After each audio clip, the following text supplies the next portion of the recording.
So today's knife is this beautiful mother of pearl 1998 Bulldog display knife. So when I say display knife, this is what I mean. And by the way, be really careful with these. If you ever do find any, they're rare. These were used in knife shops to display a brand. This is supposedly a one of one, but I don't think it is. But I say be careful because I've cut myself pretty bad not paying attention with these. And I don't tend to cut myself very often. Here's another similar. So these are a lot of fun, and they're generally not practical. They're just, for knife shop displays.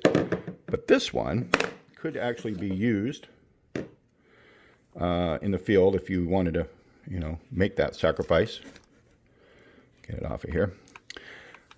And I thought I'd just share this. So Jim Parker owned Bulldog in 1998.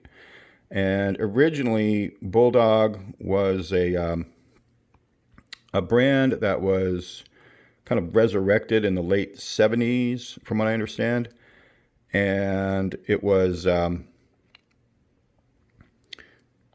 in the old Obert's factory, along with some other brands such as, and this might look familiar to you, Fight and Rooster.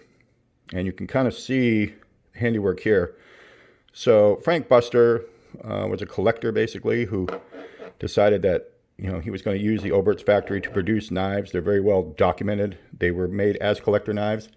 Obviously, it's not very practical in the field to have a 10-blade knife. But he was a big fan of using some of the old found materials that he found in the old factories. As you see here, these beautiful scale material.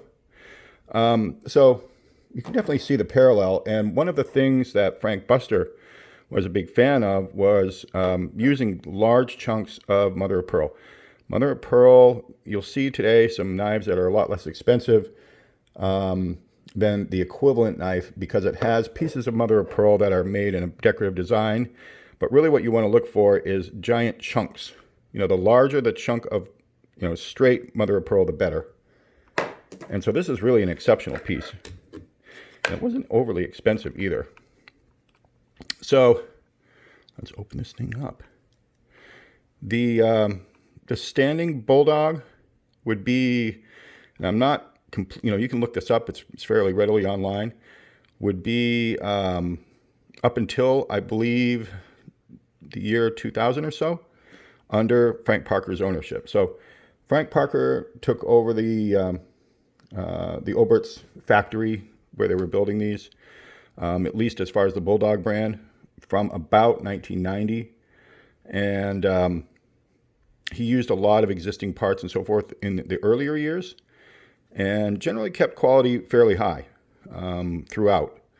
People may have varying opinions about that, but this is not too shabby of a knife. It's going to be probably a 1.411 equivalent stainless, and again a little bit dangerous. These were never meant for the public to be carrying around, so be careful if you do get one of these. They weren't really tested in the field.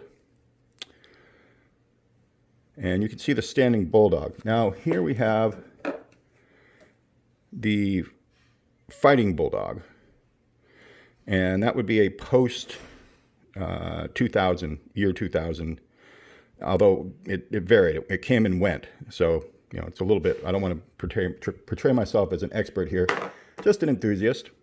And I thought you might enjoy this and really appreciate it for this giant chunk of MOP.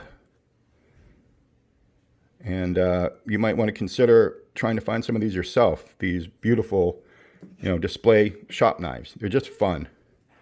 And they make a great addition to any collection as far as, swag, to kind of dress it up kind of along the same lines as,